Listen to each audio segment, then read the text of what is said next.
네, 지난주에 이어서 한 가지 일 시리즈를 좀 신앙생활은 복잡한 게 아니고 한 가지만 잘 하면 됩니다. 우선적으로 그 한 가지만 집중하면 우리 신앙생활은요, 제가 이런 표현 잘 안 쓰는데 성공합니다. 여러분들께 이 질문으로 오늘 설교를 좀 시작하고 싶어요. 왜 삽니까? 김상용 시인의 그 시를 보면 왜 사냐건 웃지요. 그래요. 왜 웃는 걸까요? 왜 삽니까? 물었는데 하 하고 웃고 끝나는 거죠. 법륜스님 아시나요? 네, 그 유튜브에 보면 많은 강의들을 올려놓으신 분이 계세요. 또 좋은 내용들도 많이 있는 것 같아요. 그런데 이제 어떤 분에게 질문을 받았어요. 왜 인생은 왜 사는 겁니까? 인생의 목적이 뭡니까? 라고 어떤 사람이 물었더니 이 법륜 스님이 모릅니다 라고 했어요. 그걸 알고 사는 사람이 어디 있습니까? 그랬어요. 그 왜 사냐건 웃지요라고 하는 그 시의 표현과 이 법륜 스님의 왜 사는지 모릅니다, 어떻게 보면 되게 겸손해 보이는 표현입니다. 그런데요, 성경은 처음부터 우리가 왜 사는지에 대해서, 우리 인생의 목적에 대해서 처음부터 그리고 마지막까지 일관되게 우리에게 외치고 있어요. 왜 삽니까? 여러분, 이 질문은 비전을 찾고 부르심을 고민하고 또 우리의 인생에 대한 하나님의 계획에 대해서 우리가 주님의 뜻을 구하는 어떤 특별한 시기, 진로 선택, 이럴 때에도 되게 중요하지만 사실은 정기적으로 우리를 점검해야 돼요. 비전의 사람이라 할지라도요, 정기적으로 내가 왜 사는지에 대해서 스스로 묻고 성경이 답하는 이 시간들을 가질 필요가 있다라는 것입니다. 오늘 여러분들과 나눌 이 one thing, 한 가지는 뭐냐면 사도 바울의 one thing이에요. 사도 바울의 한 가지 일입니다. 지난 시간에는 꼭 필요한 한 가지 일, 그래서 마리아의 one thing을 봤어요. 마리아의 한 가지 일을 봤어요. 그런데 사도 바울의 한 가지 일은 또 다른 한 가지 일을 이야기하고 있어요. 저는 우리 공동체 이 핵심 메시지를 이제 정말 자주 설교했거든요. 다윗의 한 가지 일, 그리고 사도 바울의 한 가지 일, 마리아의 한 가지 일이라고 하는 이 세 가지의 세 사람의 한 가지 일을 통해서 신앙 본질이 뭔가, 우리 신앙생활에 있어서 꼭 붙들어야 할 우선순위가 뭔가에 대해서 저는 수년 동안 나누어 왔습니다. 그런데 특별히 오늘 이 사도 바울의 한 가지 일은요, 우리의 구원과 우리 인생의 전체의 어떤 방향을 결정하는 중요한 문제이기 때문에 여러분들과 함께 오늘 고민하면서 우리의 정체성, 우리의 사명, 우리의 비전, 우리의 삶의 목적이 무엇인지에 대해서 고민하는 시간이 되기를 바랍니다. 그리고 그 고민이 우리를 멸망시키는 근심이 아니라 우리를 성숙시키고 우리를 진리로 이끌어가는 근심이 되기를 축복합니다. 여러분, 근심하십시오. 내 삶의 목적이 무엇인지, 내 삶에 하나님이 나를 부르신 목적이 무엇인지에 대해서 신음하십시오. 청년의 때에 이거 신음하지 않으면요, 나중에 장년의 때에도 동일한 문제로 힘들어합니다. 나중에 40, 50, 60이 됐는데 내 인생의 목적이 뭐지? 라는 생각이 들 때가 있어요. 저도요, 2003년도에 하나님이 저를 제 인생을 부르셨을 때 제 삶은 말 그대로 기가 막힐 웅덩이 속에 있었어요. 그러니까 기가 막힐 웅덩이 속에서 제가 오해받는 거 좀 싫어하거든요. 기질상 안 했는데 했다, 혹은 내가 뭔가 이렇게 억울하게 오해와 누명을 썼다 그러면요, 저는 견디지 못하는 스타일이에요. 저는 단 한 번도 이때까지 살면서 자살 충동을 느껴본 적이 없어요. 근데 자살 충동과는 좀 다른 결인데 그때 이런 생각이 들더라고요. 왜 자살하는지 알겠다, 이런 생각이 들더라고요. 자살 충동을 느낀 건 아니에요. 왜 자살하는 사람들이 왜 자살하는지를 알겠다, 이런 생각이 그때 들더라고요. 2003년도에. 왜냐하면 관계가 다 깨어져 버렸어요. 그리고는 억울해요. 저 혼자 확 고립되더라고요. 그 사람들은 저를 나쁜 놈 이렇게 오해하고 있는 상태. 그 상태에서 이제 신음하고 주님을 구하고, 심지어는 얼마나 힘들었으면 혼자 경기도 지역에 있는 그 YWAM에서 열었던 그 MC라고 하는 컨퍼런스가 있어요. 미션 컨퍼런스라는 이 선교 컨퍼런스가 있는데 혼자 거기 갔어. 주님 저를 치유해 주십시오, 이 마음으로 갔어요. 근데 거기서 제 인생을 부를 줄은 몰랐어요. 그 예배 때요, 하나님 저를 부르시더라고요. 내가 너를 열방의 예배자로 불렀다. 그리고 이 부르심을 그 어떤 것도 막을 수 없다. 이 두 문장이었어요. 2003년도부터요 저는 지금까지 그 하나님의 부름, 이건요 신적인 부름이기 때문에 내가 만들어낸 나의 아이덴티티가 아니에요. 그냥 내가 되고 싶은 나가 아니에요. 신적인 하나님의 부르심, 콜링, 소명을 느꼈어요. 그러면서 지금까지 사실은 한 번도 고민하지 않고 나의 정체성과 비전, 나의 부르심을 향해서 사실은 가고 있습니다. 그런데 때때로요 놀라운 일이 일어납니다. 까먹어요. 내가 누구인지를요, 그냥 일상생활 바쁜 어떤 시간들을 지나다 보면요 내가 누구인지를 까먹어요. 그리고 비전에 집중하던 시즌에는 여러분 비전에 막 불타오르죠. 그런데 어느 순간 까먹어요. 그래서 우리가 정기적으로 이 DNA 설교를 하는 이유입니다. 왜 한 가지 일인가? 사도 바울이 그렇게 강조했던 한 가지 일의 이유가 뭔가? 오늘 여러분들과 함께 나누면서 굉장히 중요한 설교입니다. 졸면 안 돼요. 할렐루야. 함께 우리 말씀 보겠습니다. 전도서 3장 11절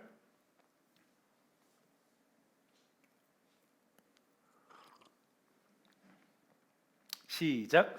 하나님이 모든 것을 지으시되 때를 따라 아름답게 하셨고 또 사람들에게는 영원을 사모하는 마음을 주셨느니라. 그러나 하나님이 하시는 일의 시종을 사람으로 측량할 수 없게 하셨도다. 아멘. 여러분, 우리는 영원한 하나님의 부르심을 받은 영원한 존재입니다. 그리고 우리 안에 영원에 대한 사모하는 갈망이 내재되어 있어요. 그래서 영원한 가치가 아니면 사실 일시적이고 한시적인 어떤 것을 우리를 즐겁게 해주는, 일시적으로 즐겁게는 해주지만 영원한 가치가 없는 것에 대해서 사실 사람은 매력을 못 느껴요. 이거 뭐 해봐야 무슨 의미인가? 뭔가 우리 안에 채워지지 않는 갈망 때문에 사실은 사람들은 방황합니다. 그런데 여러분, 세상은 우리에게 어떤 걸 던져줘요? 어떤 가치를 던져줘요? 아주 일시적이고 아주 순간적인 가치들을 던져요. 돈, 명예, 성공, 더 좋은 조건, 환경이 좋아지는 것, 이것이 행복의 기준인 것처럼 세상은 우리에게 막 던져줘요. 그런데 그거 다 취해봐요. 우리가 사실 그거 아둥바둥 막 가지려고 했잖아요. 그런데 가져보셨잖아요. 어떤 것들은. 그런데 우리 안에 어떤 깊은 만족감이 있습니까? 아니요. 더 좋은 것에 대한 갈망으로 우리는 중독되어 버려요. 세상적이고 일시적이고 한시적인 그냥 순간적 쾌락을 심어주는 그 가치는요 우리를 만족시킬 수 없어요. 그런데 희한하게도요 지금 처음에는 우리가 돈을 위해서 많은 사람들이 살아가죠. 그래서 돈을 어느 정도 법니다. 근데 행복하지가 않아. 그래서 사람들이 더 나은 인격과 성품과 더 나은 어떤 삶의 질을 살고 싶어서요 어떤 가치를 찾아요. 그러다가 어떤 사람들은 기부 문화를 만나게 돼요. 또 어떤 사람들은 입양이라든지, 또 어떤 사람들은 어려운 이웃들을 실제적으로 도와주는 구제사역이라든지 이런 것들에 만나요. 많은 연예인들도요 신앙이 별로 이렇게 없다가 그런 구제사역이라든지 어떤 NGO 단체를 만나면서요 그들 안에 있는 하나님을 경험해서 신앙이 확 성장한 케이스들이 참 많아요. 뭔가 난 먹고 살만한데 뭔가 채워지지 않는 거예요. 그래서 더 나은 가치를 찾아 헤매는 것이 사실은 인류의 역사입니다. 왜냐하면 우리는 영원한 존재로 지음을 받았고 영원한 하나님과 그분의 이미지를 따라서 창조되었기 때문에 우리 안에 영원을 사모하는 마음이 있어요. 고린도후서 4장 18절입니다. 그런데 이 영원한 것이 가지고 있는 속성이 문제가 있어요. 한번 읽어볼게요. 시작. 우리의 돌아보는 것은 보이는 것이 아니요 보이지 않는 것이니 보이는 것은 잠깐이요 보이지 않는 것은 영원함이라. 문제가 뭐예요? 안 보이는 거예요. 여러분, 세상이 우리에게 제시하는 돈과 부와 권력과 세상 명예들은요 보여요. 그리고 이거 지금 당장 하지 않으면 안 될 것 같아요. 그런데 영원한 가치는요 보이지가 않아요. 사랑 보입니까? 하나님 보이세요? 하나님의 말씀 보이세요? 물론 성경은 보이죠.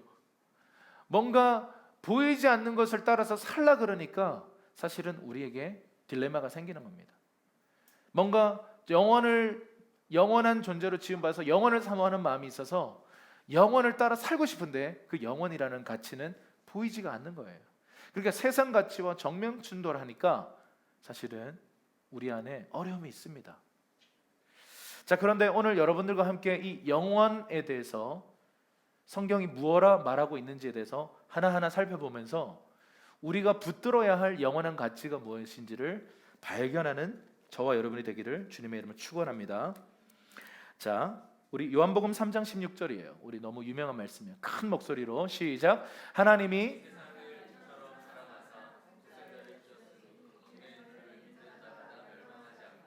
영생을 얻게 하려 하심이라. 아멘.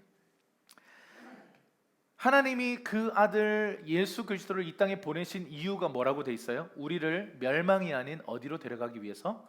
영생으로 데려가기 위해서. 영생을 주시려고 보내셨다라는 거예요. 이 영생, 영원한 생명이라는 뜻입니다. Eternal life예요. 그러면 이 영생이 무엇인가에 대해서 요한은요 다른 본문에서 이렇게 말하고 있어요. 요한복음 17장 3절입니다. 한번 읽어볼게요. 시작. 영생은 곧 유일하신 참 하나님과 그의 보내신 자 예수 그리스도를 아는 것이니이다. 영생이 뭐라고요? 하나님과 예수님을 아는 거예요. 자, 영생은 이런 거라고 우리는 선입견을 갖고 있어요. 나중에 예수님 오셔가지고 천국에 우리가 들어가서 영원히 사는 것을 영생이라고 생각하는데요, 사실 영생이라고 하는 것은 하나님을 아는 상태예요. 그러면 이 영생이라는 것은 미래적인 일입니까? 현재적인 일입니까? 사실은 미래적인 것이라고 생각했지만 현재적일 수 있다라는 거예요. 그 말씀이 찬송가 가사에 그대로 적혀 있어요. 한번 따라해 보세요. 영생을 맛보며 주 함께 살리라. 오늘도 내일도 주 함께 살리라. 이 표현이 영생의 미래성과 현재성을 동시에 우리는 경험할 수 있다라는 거죠. 여러분, 우리가 천국이요 죽어서 가는 나라였다면 우린 정말 고통스러운 삶이에요. 견디다 가는 나라예요. 그런데 예수님이 보여주신 하나님 나라는 그런 나라가 아니에요. 지금 이곳에 임하는 나라예요. 지금 하나님 나라가 임하면 귀신이 떠나가요. 하나님 나라가 지금 임하면 질병이 떠나갑니다. 눈먼 자가 보기 시작해요. 듣지 못했던 사람들이 듣기 시작해요. 할렐루야. 하나님의 나라는요 우리가 죽어서 가는 나라 맞아요. 이걸 부인할 수는 없어요. 미래적인 하나님 나라가 맞아요. 그런데 하나님 나라는 지금 내 삶에 경험되는 나라예요. 그래서 지금 천국을 살다가 천국을 가는 거예요. 사실 천국이 간다라기보다 더 성경적인 표현은 천국이 오는 거예요. 하늘이 땅 위로 쏟아져 내려오는 것입니다. 이것이 하나님 나라입니다. 영생도 마찬가지예요. 영원한 생명이 어떻게 시작됐죠? 내가 하나님을 알 때부터요. 그때부터 영생은 내 안에서 시작된 거예요. 조금씩 맛보다가요 충만하게 맛보는 때가 언제예요? 주님 다시 오셔서 영원한 하나님 나라가 열릴 때, 그때 우리는 영생의 100%를 맛보겠죠. 그날을 기대하십시다. 자, 이 영생이라는 거 어떻게 얻습니까? 예수 믿을 때 얻는다는 거예요.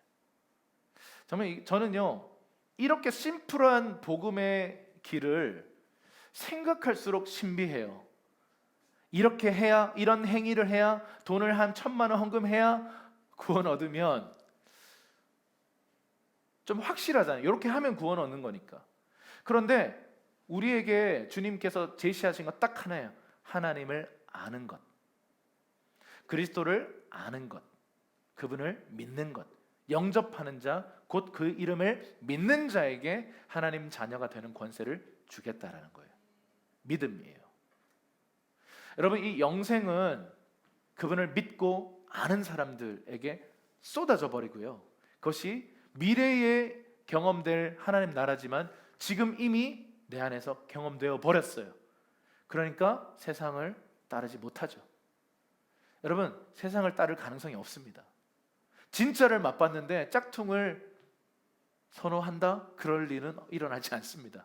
저기 동인동에 가면 떡볶이집이 쫙 있거든요. 황떡이라고 하는 그 원조가 있어요. 그런데 놀라운 일은 모든 그런 유명한 집이 생기면 그 옆에 가짜들이 섭니다. 진짜 황제 떡볶이, 뭐 원조 뭐 할매 손국수 뭐 이런 거 있잖아요. 막 자기가 계속 원조래. 뻥을 치는 거죠. 그 중에 한 집만이 진짜예요. 그런데 어떤 경우는요, 그 진짜 원조는 허름한 골목 안에 있을 수도 있는 거예요. 그런데 이거 맛본 사람들은요, 가짜 안 가요. 왜? 맛의 차이, 퀄리티가 크게 있거든요. 진짜를 맛본 사람은요, 짝퉁에 만족할 수가 없어요. 진짜 예배를 아는 사람들은요, 대충 조금 부어지는 은혜에 만족할 수가 없어요. 하나님의 불이 어떤 건지 아는 사람들은요, 거룩의 신비와 능력과 기쁨이 뭔지를 아는 사람은요, 죄를 선택하지 않습니다. 넘어질 수는 있어요. 그러나 다시 거룩을 향해서 돌이킬 수가 있는 거예요. 진짜를 맛본 사람들요. 여러분, 내가 막 죄 짓는 것 때문에 힘드세요? 내가 지금 막 내 안에서 막 돌파가 되지 않는 어떤 육체적인 어떤 묶임 때문에 힘드세요? 진짜를 맛보십시오. 변화산의 그 주님의 영광을 맛보십시오. 그러면요, 가치가 전환돼요. 아, 필요 없는 거구나. 굳이 중요하지 않구나. 먹고 사는 문제 아둥바둥 한다고 내 안에 해결되는 거 아무것도 없구나. 염려한다고 내 키가 1cm도 안 자라는구나. 그냥 주님께 맡기는 게 신앙이구나. 정말 그분의 나라를 구하면 채워주시는구나. 할렐루야. 여러분, 진짜를 맛보면요, 더 이상 고민하지 않아요. 그러나 여러분 안에 갈팡지팡, 기웃기웃, 뭔가 여러분 마음이 힘드시다면요, 아직 진짜를 맛보지 못해서 그래요. 영생을 맛보시기를 축복합니다. 하나님 나라를요, 조금이라도 맛보게 하옵소서. 여러분 기도하시길 바라요. 자, 이게 영생이에요. 주님을 믿을 때 경험하는 하나님의 놀라운 축복입니다. 자, 그런데 예수 믿으면 천국 가요? 네. 그런데 예수 안 믿으면 지옥 가요. 요즘 이 말 하기가 좀 약간 부담스러운 세대가 된 것 같아. 예수 천당 불신 지옥, 불편한 슬로건이에요. 그런데 진리입니다. 전도할 때요, 지금 사람들에게 우리가 그렇게 전도하지는 않을 겁니다. 왜냐하면 불편한 방식이니까. 한때는 한국 교회에 되게 먹혔던 방식인데 지금 세대한테는요, 안 그래도 교회를 싫어하는데 안 믿으면 지옥 가 그러는데 이제 저 어떻게 해야 됩니까? 이렇게 말할 수 있는 사람은 많지 않아요. 좀 더 부드러운 방식을 우리가 고민하고 기도하면서 준비해야 합니다. 그런데 어쨌든 진리는 진리예요. 예수 믿으면 영생, 예수 믿지 않으면 영벌. 이해되세요? 여러분, 이것이 이해되는 게요, 어떤 하나님의 나라의 그 원리들. 그러니까 여러분, 이게 불합리하게 느껴지는 것이 아직 내가 인본주의라고 하는 것에 기준이 되어 있기 때문입니다. 자, 그분을 믿지 않으면 우리 영벌에 들어가는데요, 한번 말씀 관련 구절 읽어볼게요. 마태복음 25장입니다. 자, 큰 목소리로 시작. 저희는 영벌에, 의인들은 영생에 들어가리라 하시니라. 자, 이 저희들은 염소예요. 염소. 양과 염소 비유에서 염소들, 믿지 않는 자들, 그들은 영벌에 들어가고요, 믿는 자들은 영생에 들어가요. 자, 그런데 여러분, 성경은 지옥에 대해서 자세한 묘사들을 하고 예수님도 천국에 대한 설교 엄청 많이 하셨고 사실 그보다 더 많이 지옥에 대한 설교를 하셨거든요. 그런데 교회에서는 왜 이렇게 지옥에 대한 설교를 듣기가 힘들까요? 왜냐하면 불편하니까. 여러분, 그러나 실상을 우리가 알아야 합니다. 우리가 어떤 존재였는지, 우리가 그곳으로 가야만 했었어요. 그런데 주님이 우리를 구원하셨다라고 하는 이 엄청난 이야기가요, 과연 어떤 의미인가에 대해서 우리는 좀 고민할 필요가 있어요. 자, 우리 말씀 한 번 더 읽겠습니다. 누가복음 16장 23절에서 24절입니다. 큰 목소리로 시작. 저가 음부에서 고통 중에 눈을 들어 멀리 아브라함과 그의 품에 있는 나사로를 보고 불러 가로되 아버지 아브라함이여 나를 긍휼히 여기사 나사로를 보내어 그 손가락 끝에 물을 찍어 내 혀를 서늘하게 하소서. 내가 이 불꽃 가운데서 고민하나이다. 아멘. 자, 성경에 보면요, 이 지옥에 대해서 몇 가지 그 관련 구절들이 있는데 그 구절들을 보면요, 지옥을 두 가지 정도로 묘사를 하는데 하나는 한번 따라할까요? 음부. 또 하나는 불못. 이 그리스어로 보면요, 이 음부는 하데스라고 들어보셨죠? 어떤 게임이나 이런 데 보셨을 거예요. 근데 이 불못은 게헤나라고 불립니다. 자, 이 음부는요, 마지막 예수님 오셔서 최후 심판하시잖아요. 그 최후 심판 하시기까지 임시적으로 이 죄인들을 가두어놓는 임시 지옥입니다.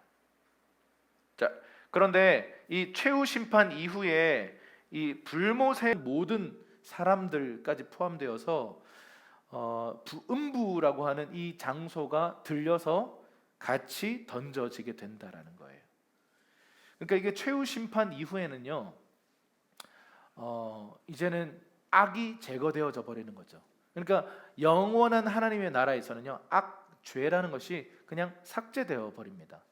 그래서 정말 의와 선으로 충만한 세상이 천국인 것이죠.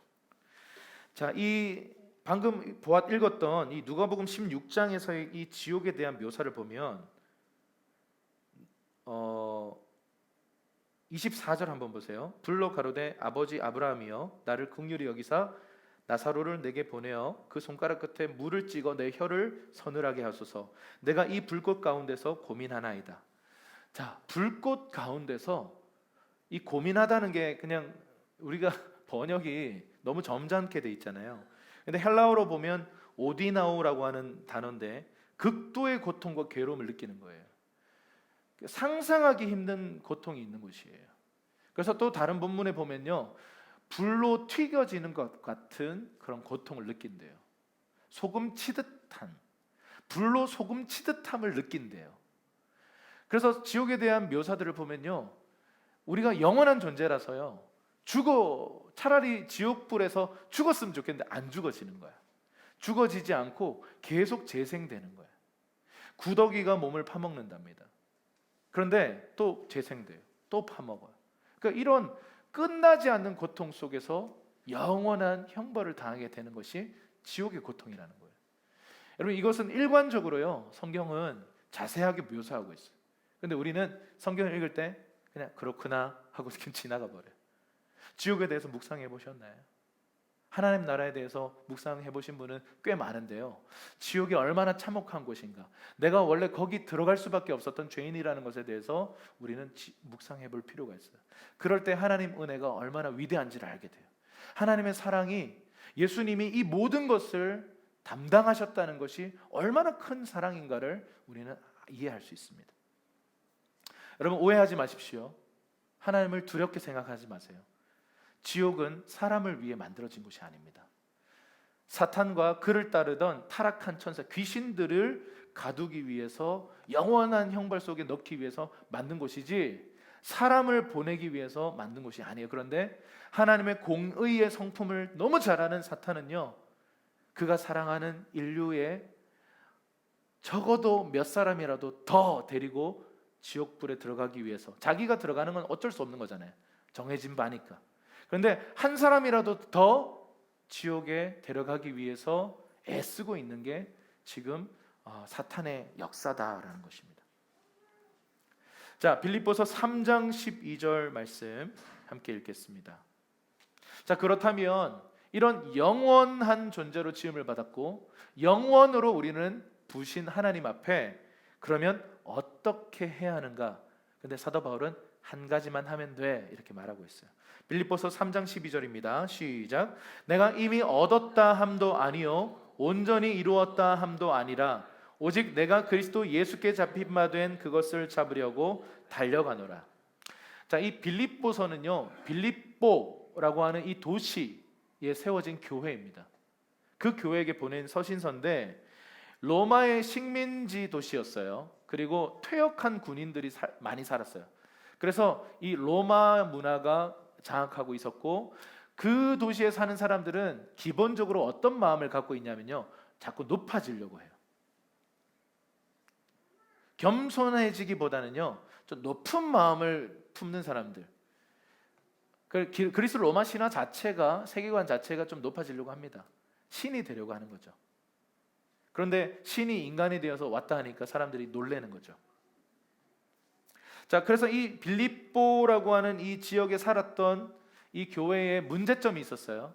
빌립보 교회가 어떤 문제를 가지고 있었냐면 당시에 율법주의자들의 가르침과 영향력이 있었어요. 그런데 이 율법주의자들은 어떤 사람들이냐면 여기 이 빌립보 서의 표현에 의하면 스스로 온전하다 생각하는 사람들이에요.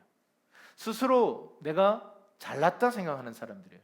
난 의로워라고 생각하는 사람들, 다시 말하면 교만한 사람들이었어요. 그 사람들이 가르침과 영향력이 있어. 그래서 나는 완전해. 나는 온전히 이뤘어. 나는 괜찮은 사람이야 라고 생각하는 사람들이 참 많았다는 거예요. 그런데 사도 바울 정도 되는 이 대사도가요, 12절을 시작하면서 이런 말을 해요. 내가 이미 얻었다 함도 아니요 온전히 이루었다 함도 아니라. 모두가 다 난 온전히 이뤘어. 난 다 이루었어. 나는 다 얻었어. 나는 이제 좀 자격을 갖췄어. 난 괜찮은 사람이야. 난 완벽해. 라고 스스로를 생각하고 있었던 교만한 도시에서요, 나는 이미 이룬 게 아니다. 여러분, 사도 바울 정도 되면 이룬 거 아닙니까? 가는 곳곳마다 부흥이 터지고 가는 곳곳마다 하나님 나라가 권능으로 막 나타나는데 사실 예수 그리스도의 권능보다 더 크게 나타났잖아요. 그 정도면 난 좀 괜찮아. 나 이런 사람이야. 내가 왕년의 말이야. 라고 하는 어떤 드러낼 만한 일들이 너무 많잖아요. 사실 이 빌립보서 3장 앞쪽에 보면 이런 얘기가 있어요. 내가 난지 8일 만에 이런 사람이었고 나는 정말 괜찮은 집안 사람이었고 나는 정말 지식과 어떤 가방끈도 길고 난 최고야. 너희가 말하는 너희 기준에 비하면 난 정말 엘리트 중에 엘리트야. 그런데 이거 다 배설물 같아. 이 얘기하고 있는 거거든요. 배설물, 똥이라는 거예요. 난 나에게 아무 가치가 없어 라고 말하면서 나는 아직도 이루지 못했어. 난 아직도 온전하지 못해 라고 겸손의 고백을 하고 있어요. 길 가다 보면 이렇게 공사 중 이렇게 되게 많잖아요. 그래서 통행에 불편을 엄청 끼치죠. 그래서 또 공사야. 또 어떤 경우는요, 공사가 빨리빨리 안 돼요. 자금이 없나 봐. 3년째 그러고 있어. 그러더니 한 4년째 되니까 어느 날 완공됐대. 얼마나 편한지. 길이 너무 좋아졌어요. 저희 동네도 지금 어떤 신축 아파트가 들어오는데 좁았던 길목이요, 한 3차선이 됐어요.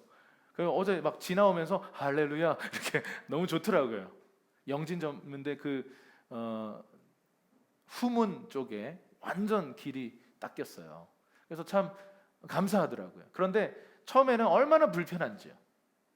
그런데 여러분, 저와 여러분들도 여전히 공사 중입니다.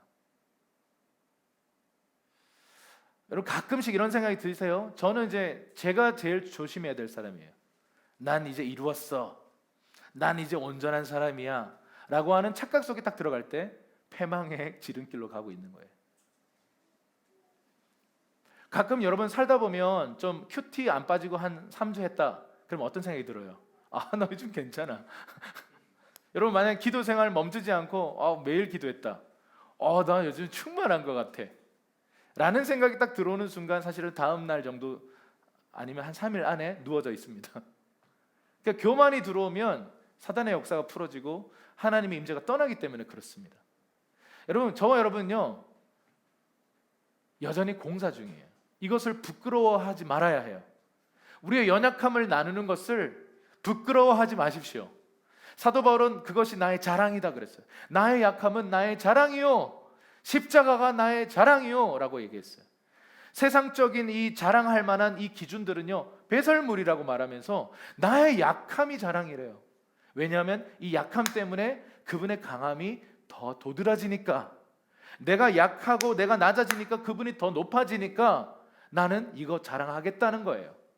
사도 바울의 이 마음입니다.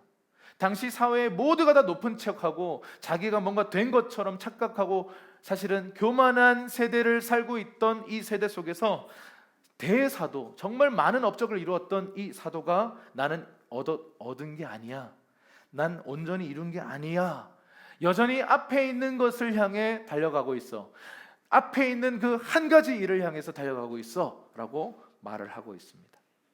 13절 읽어볼게요. 빌립보서 3장 13절 다 같이 시작. 형제들아,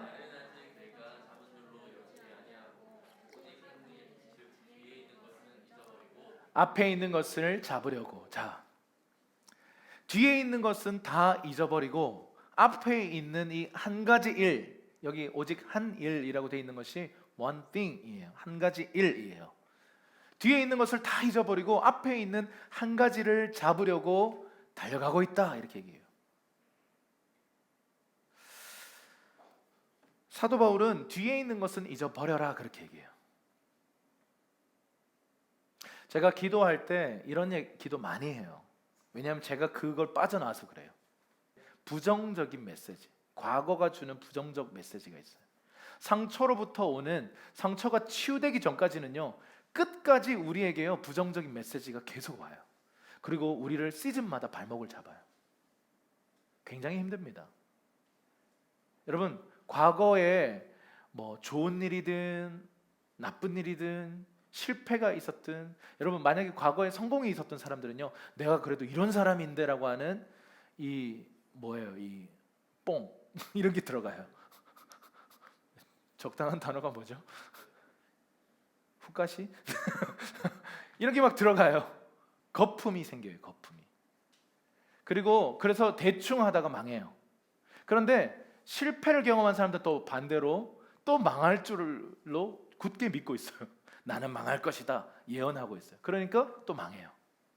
그러니까 과거에 매여 있으면요, 우리는 영광스러운 미래로 달려갈 수가 없다라는 거예요.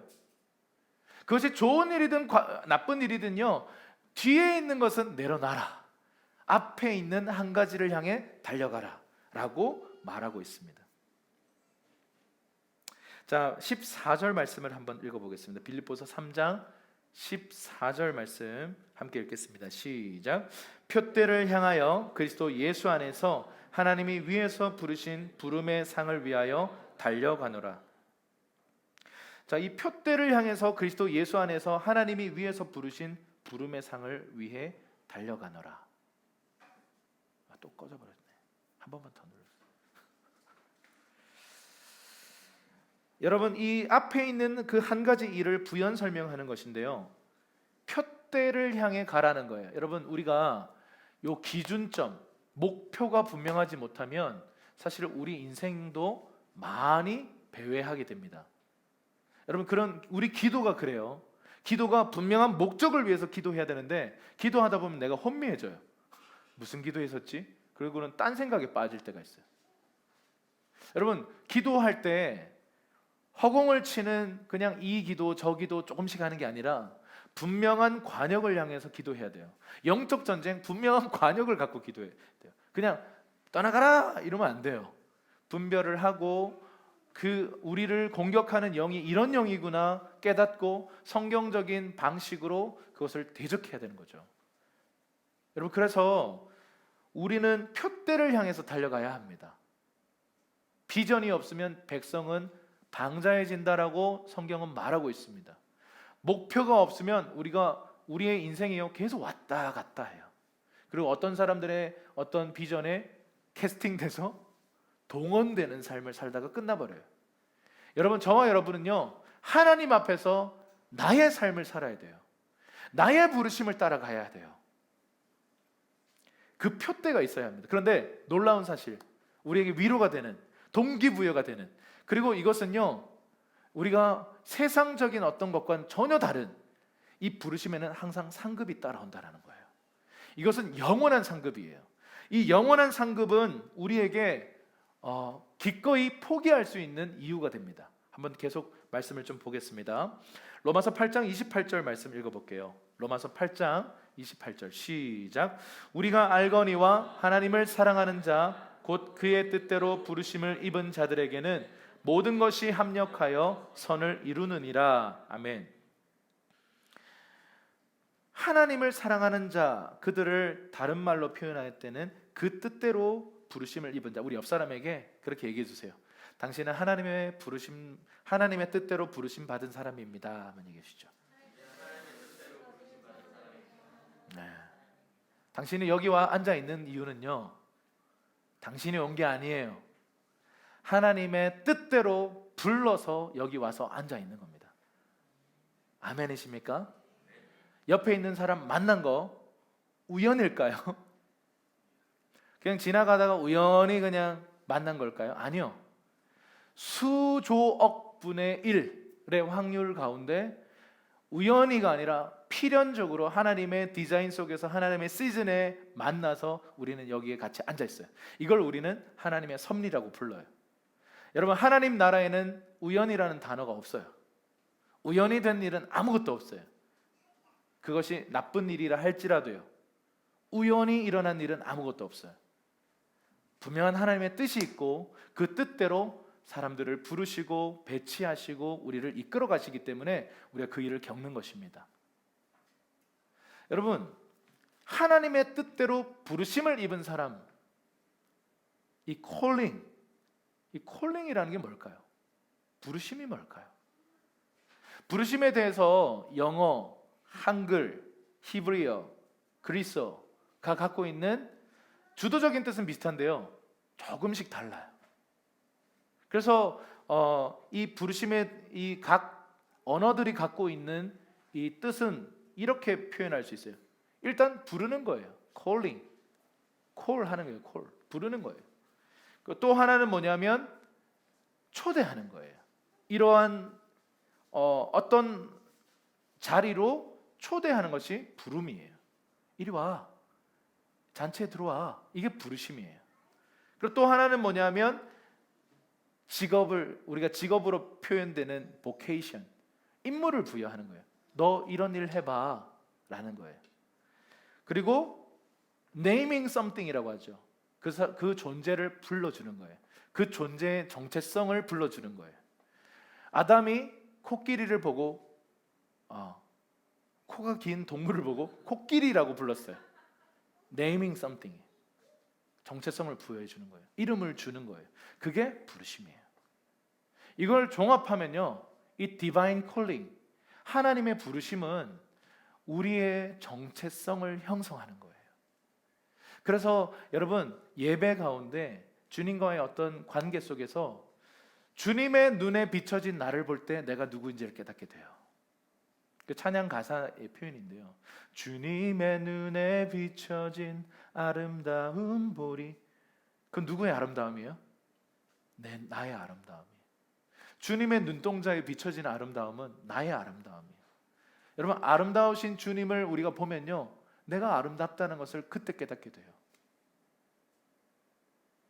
여러분, 부르심이라고 하는 것은요, 내 생각, 내 조건, 내 상황에 의해서 흘러가는 대로가 아니에요.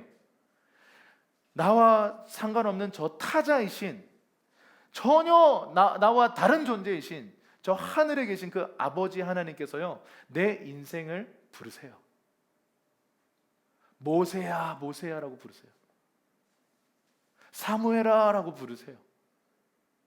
여러분, 저와 여러분의 인생을요 부르고 계십니다. 그래서 어떤 사람들은요, 이 사람들은 일 시키면 안 돼. 그냥 공부하게 놔둬야 돼요.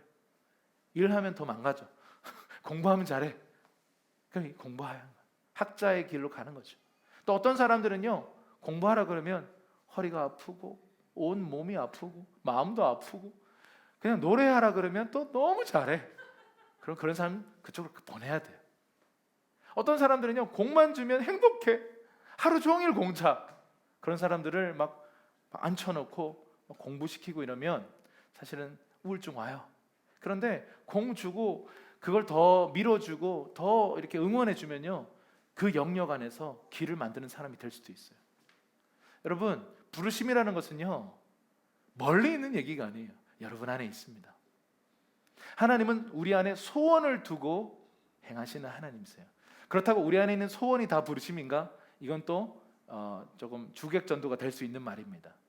그러나 우리 안에 있는 소원 안에서 사실 우리는 하나님의 콜링을 느끼게 되는 거예요. 이런 거예요. 나는 음악을 너무 싫어해. 음악을 너무 못해. 그리고 나 노래만 시작하면 모든 사람들이 저건 아니지 이렇게 표정이 막 가요. 막 상처를 받아. 근데 계속 나는 어떤 사람 같은 경우는 나의 꿈은 가수예요 이러면서 막 이렇게 끝까지 노래를 불러. 그리고 주변 모든 사람들이 고통스러워하고 더 발전되었으면 좋겠는데 아무리 해도 안 돼. 그런 사람들은 빨리 밥을 먹이면서 인생의 조언을 해야겠죠. 너 아니다. 너의 길을 찾아라. 여러분, 내가 해서 나의 부르심, 나의 어떤 소명의 자리에 가 있으면요, 돈이 없어도 행복해요. 내가 해야 할 일, 나를 이러한 존재로 디자인하신 그 일에 내가 가 있으면요, 행복해요. 그런데 여기서 누군가의 말, 부모님 너 이렇게 해라, 저렇게 해라, 너 이런 직업 가져라. 우리 안에 영원을 사모하는 마음을 갖고 있는 우리 안에 채워지지 않습니다. 여러분, 우리나라처럼 이렇게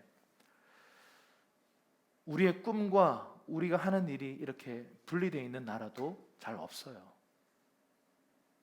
우리가 하는 일과 우리의 꿈이 왜 이렇게 갈라져 있을까요? 하나님 우리를 이렇게 창조하지 않으셨다고요.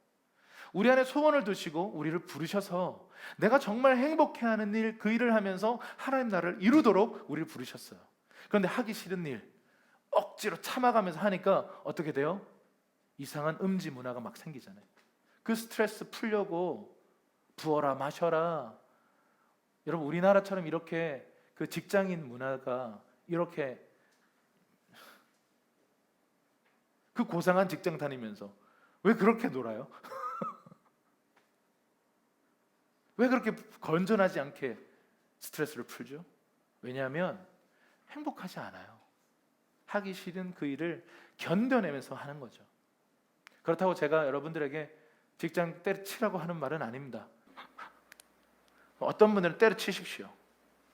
주님의 콜링이라면. 그리고 하나님 나를 부르신 그 자리에 아무런 약속과 보장과 계산이 되지 않더라도요, 개척하면서 들어가는 것. 아니면 직장 생활을 하지만 또 다른 어떤 영역 속에서 하나님의 길들을 개척해 나가는 것. 여러분, 저와 여러분들을 그렇게 부르셨습니다. 여러분 당신 안에 있는 그 소원, 그리고 하나님의 콜링 앞에서 여러분 달란트를 묻어두지 마세요.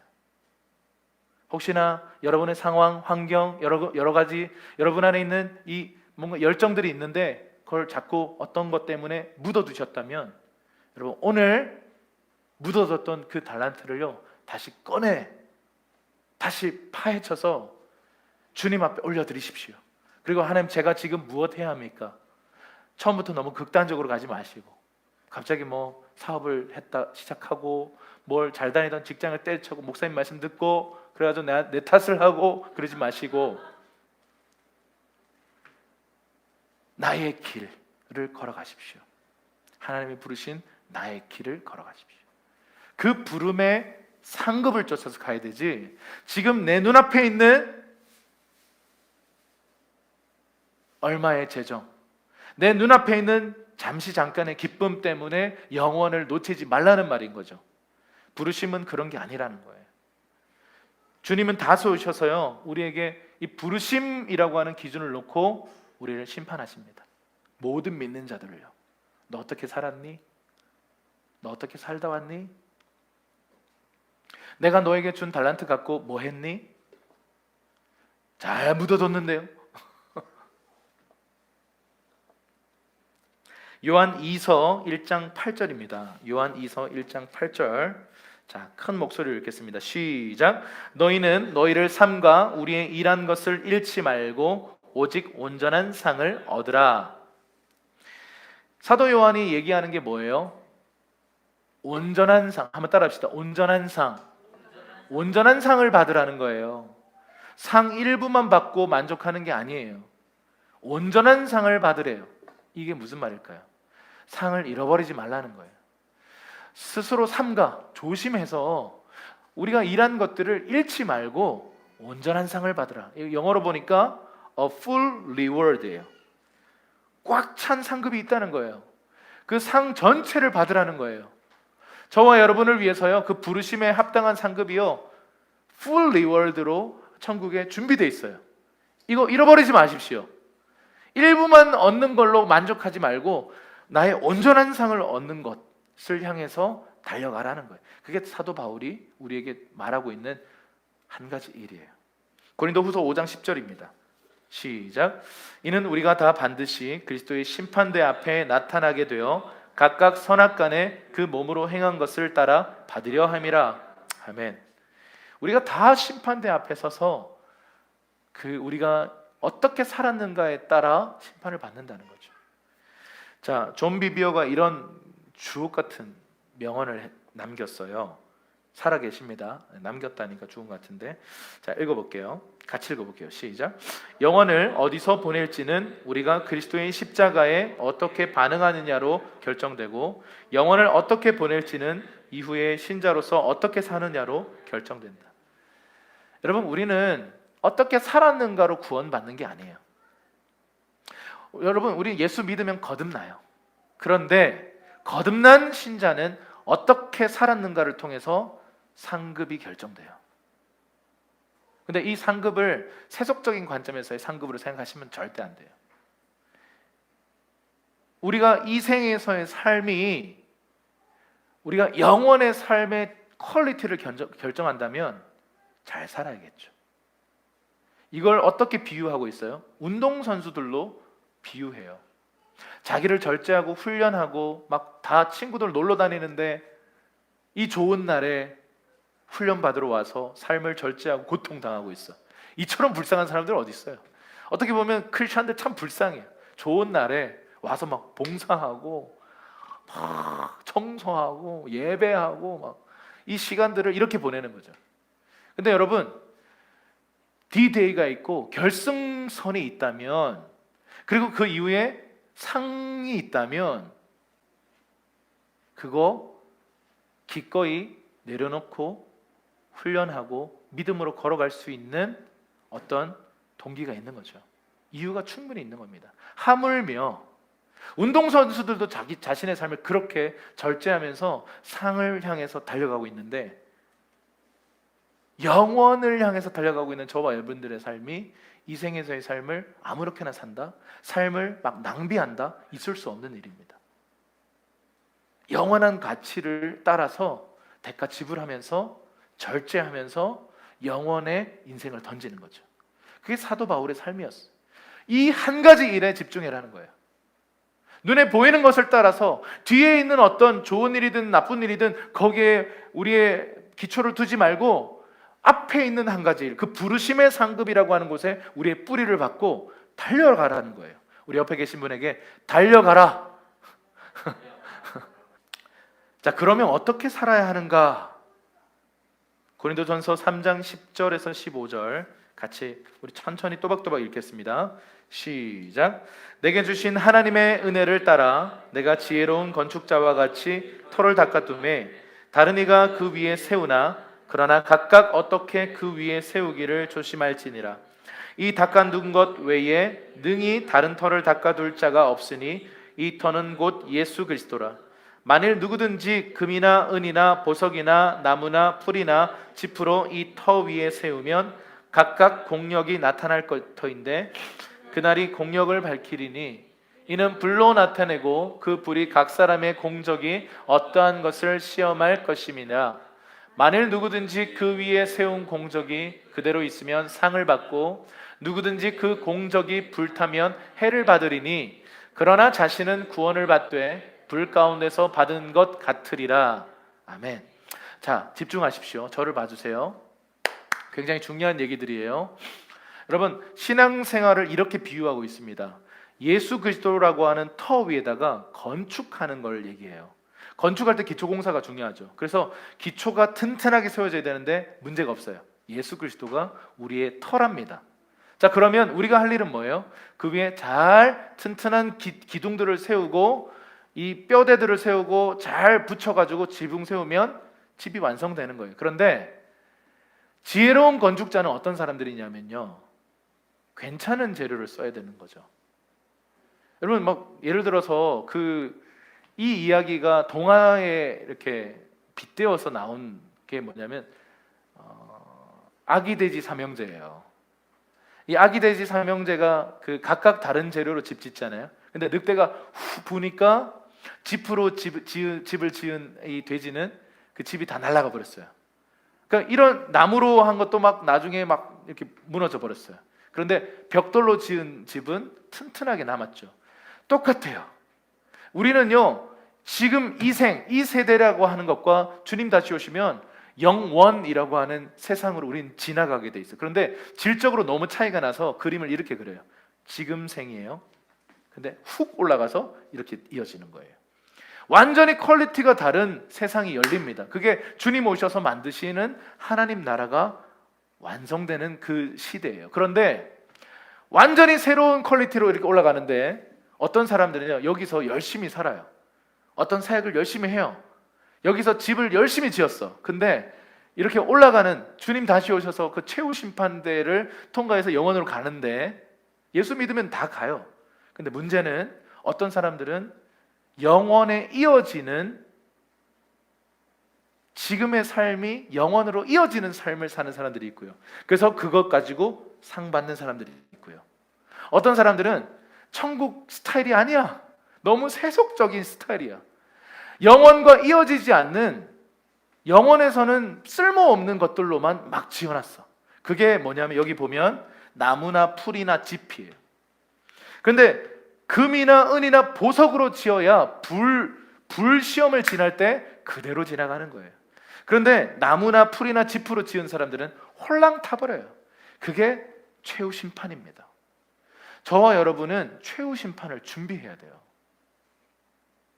여기 이제 막 20살, 19살로 추정되는 사람도 있는데, 아닌가? 이제 20살인가? 젊은 친구들이 있잖아요. 근데 여러분들 죽음을 준비하셔야 돼요. 내가 죽는 날에 대해서 생각해 보셔야 해요. 오는 순서는 달라도요, 가는 순서도 달라요. 그래서 어떤 사람들은요, 막 100살 넘게까지 살 겁니다. 또 어떤 사람들은 단명할 수도 있는 거예요. 우리가 개인적인 종말, 개인의 종말에 대해서 고민하셔야 돼요. 나는 어떻게 죽어야 할까? 저는 20대 때 뭐 그런 생각 안 해봤습니다. 그런 생각이 전혀 들지 않습니다. 내일 태양이 뜨는 것은 너무 당연한 거예요. 물론 태양이 떴을 때 잠들 수도 있습니다. 그래서 내일이 오는 건 너무 당연한 일인데, 여러분 한 70대, 80대 좀 되면 내일이 안 올 수도 있구나라는 생각에 매일 밤을 마지막 기도를 드리고 주무시는 분들도 계세요. 주님이 언제 나를 부르실지 모르니까. 저와 여러분은요, 최후 심판대 앞에 서게 되는 날이 있을 거예요. 그리고 이거는요, 뭐 영광스러운 교회가, 너희 가정이 이런 차원이 아니라 개개인 1대1로서 하나님 앞에 서는데, 내가 너한테 준 재능, 내가 너에게 불렀던 그 콜링, 부르심 앞에 너 어떻게 살았냐. 여러분, 이 부르심을 너무 거창하게만 생각하지 마세요.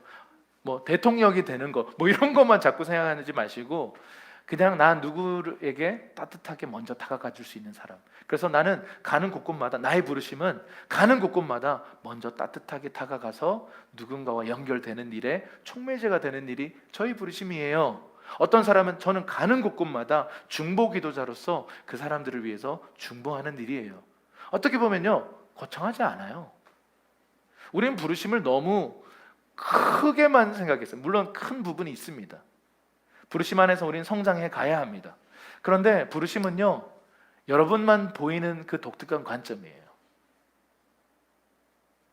여러분의 눈에 자꾸 먼지가 보이세요? 당신의 부르심이에요. 청소팀에 환영합니다. 할렐루야. 여러분만 보이는 어떤 불편함이 있으세요? 당신의 부르심이에요. 당신을 통해 채우라는 말이에요. 저는 행정에 약해요. 그리고 행정에 약하다기보다 행정을 싫어해요. 숫자를 싫어해요. 그래서 제 삶에 이제 전적으로 그 영역들은 누군가의 도움이 필요해요. 제 시즌마다 이 연약함을 전적으로 채워주는 분들이 계셨어요. 사실 뭐 사모님 많이 거의 대부분 제 인생을 그 영역을 다 채워줬지만 사역 속에서 이 영역을 채워주는 사람, 토요 노방 할 때 이걸 채워주는 사람, 우리 워십팀 안에서 채워주는 사람, 이 교회에서 채워주시는 분들, 이 동력이 없었다면 사실은 굉장히 어려워졌을 겁니다. 여러분 안에 있는 그 관심, 관점, 여러분 안에 있는 어떤 열정, 여러분 안에 있는 그 소망, 이것이요 당신의 부르심과 아주 밀접한 관련이 있을 가능성이 높습니다. 나의 부르심이 무엇인가 고민해 보십시오. 그리고 주님 나를 불러주십시오라고 기도하십시오. 신음하십시오. 그리고 나의 부르심의 상급을 쫓아서 살지 다른 사람의 부르심에 동원되어서 살지 않기를 바랍니다. 우리 영광스러운 교회의 부르심을 향해 우리가 정책을 만들고 한 해의 계획을 만들어야 되지 다른 교회 벤치마킹 하다가 우리 망해요. 아멘이십니까? 우리의 일을 하십시다. 저는요 교회 담임 목사인데요 제 부르심의 아주 많은 부분이 노래를 만드는 일이래요. 정말 당스럽죠. 행정을 더 열심히 해야 될 것 같은데. 그래서 제가 어떤 시즌은요 행정 전문가가 되기 위해 모든 걸 쏟아부었어요. 너무 안 맞고 재미가 없어요. 그냥 잘하는 사람과 동력해라. 이게 결론이었어요. 강점으로 일해야 되지 단점으로 일하려고 하니까 행복하지가 않아요. 그것으로 일하십시오. 그것으로 섬기십시오. 그것으로 당신을 통해 생명이 흐르기 시작할 겁니다. 그런데 내가 못하는 것으로 뭔가 하려고 이 못하는 것으로 뭔가 내가 막 누군가를 섬기려고 한다. 이럴 때 힘든 거예요. 물론 가끔은 좀 잘 못하지만 이렇게 균형을 세우기 위해서 주님이 우리 훈련하시는 때가 있어요. 그런데 이거는 균형을 잡기 위함이지 이것으로 내가 막 달려가기 위함이 아니에요. 여러분의 1번 무기가 뭐예요? 여러분 안에 있는 그 알 수 있도록 부르심 안에서 성장할 수 있도록 여러분의 달란트에게 기회를 주십시오. 두려워하지 마시고 여러분 안에 내재되어 있는 하나님이 넣어주신 달란트를 묻어두지 마시고 기회를 제공해 주세요. 그러면 그 달란트가 계속 성장해 갈 것입니다. 말씀을 마무리하겠습니다. 우리 왜 살아요? 무엇을 향해서 살아가고 있습니까? 부르심입니다. 나의 어떠함이 아니에요. 부르심이에요. 그 부르신 하나님의 영광을 돌리기 위해서 우리가 그분의 그 디바인 콜링, 거룩한 부르심 앞에 우리가 응답하기 위해서 살아가고 있어요. 그럴 때 우리는 행복할 수 있고 기뻐할 수 있고 우리의 삶에 잠재되어 있던 모든 가능성들이 터져나올 수 있습니다.